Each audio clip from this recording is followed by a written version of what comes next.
आज जो हमने चंडीगढ़ मेयर चुनाव में देखा वो सिर्फ एक असंवैधानिक या गैर कानूनी चीज ही नहीं थी, बल्कि राष्ट्रद्रोह था, देशद्रोह था। आज जो हमने फर्जीवाड़ा, जो गैर कानूनी काम, जो इलीगैलिटी चंडीगढ़ मेयर चुनाव में देखी है, उसे सिर्फ और सिर्फ राष्ट्रद्रोह कहा जा सकता है। आप सभी ये बात जानते हैं कि मेयर के चुनाव में 20 वोट इंडिया गठबंधन के पास थे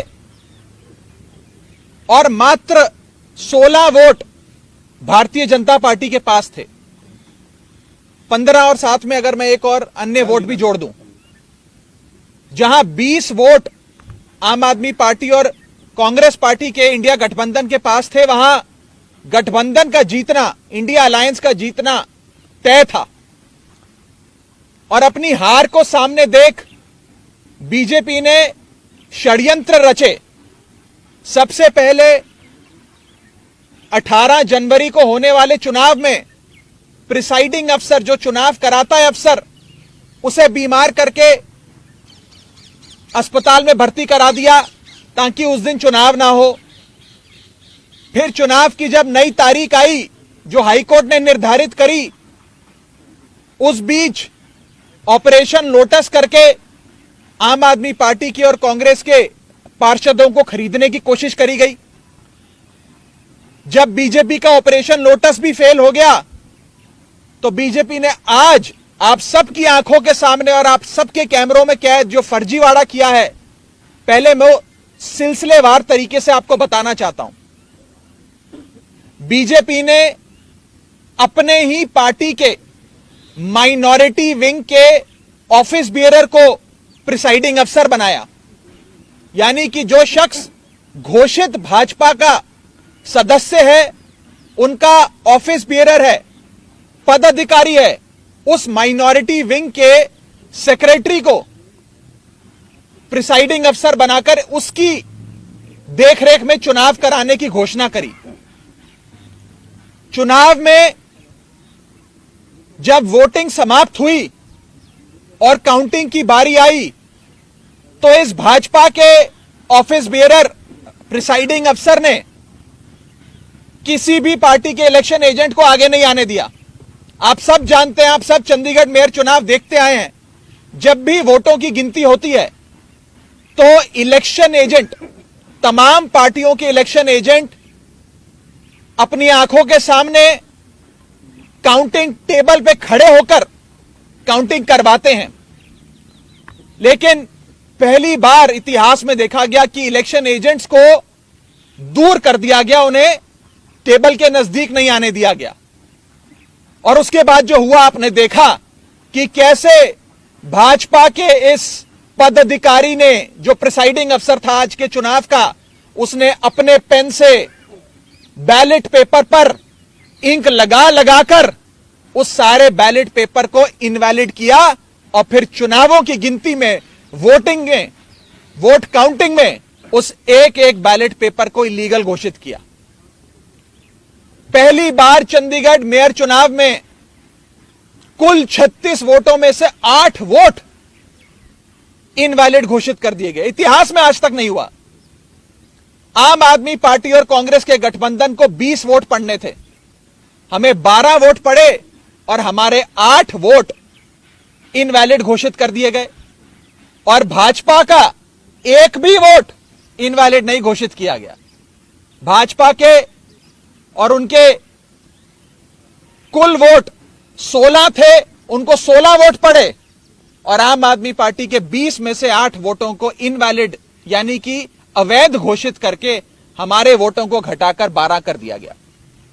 साथियों, जब भी किसी भी वोट को अवैध घोषित किया जाता है या इनवैलिड करार दिया जाता है, तो उस वोट को दोनों पार्टियों के काउंटिंग एजेंट को दिखाया जाता है अवैध घोषित करने से पहले। यह डमी बैलेट पेपर है, जो मैं आप सबके सामने लाया हूं।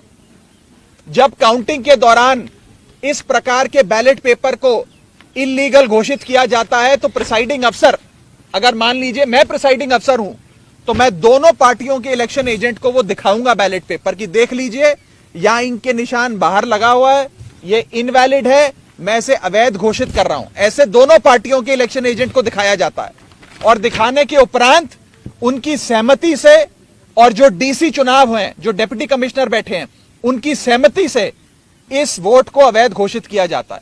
लेकिन आज ये नहीं हुआ। आज ना इलेक्शन एजेंट को दिखाया गया, ना डीसी को दिखाया गया, और बस एक एक कर आम आदमी पार्टी के वोटों को और कांग्रेस पार्टी के वोटों को अवैध घोषित कर दिया गया।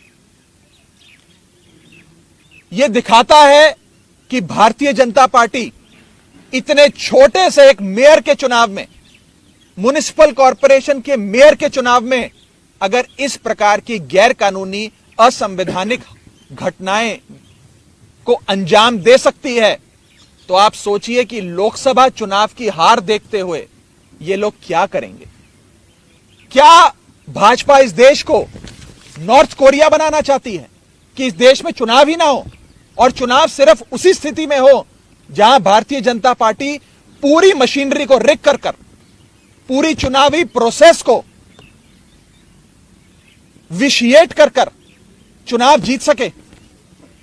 साथियों, मैं अनिल मसीह, जो भारतीय जनता पार्टी के माइनॉरिटी विंग के पदाधिकारी हैं और आज के प्रिसाइडिंग अफसर हैं, उनके खिलाफ कार्रवाई की मांग करता हूं।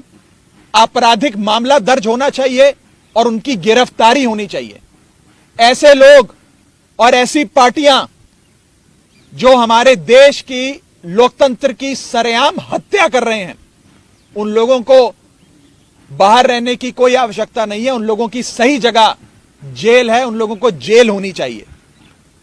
और मैं एक और आपको फैक्ट बताना चाहता हूं। जब भी काउंटिंग के दौरान कोई भी इलेक्शन एजेंट पार्टी का ऑब्जेक्शन रेस करता है, तो उस ऑब्जेक्शन को डिप्टी कमिश्नर और वहां पर बैठे जो इलेक्शन ऑफिसर्स होते हैं उनसे सलाह मशवरा करके उसका हल किया जाता है।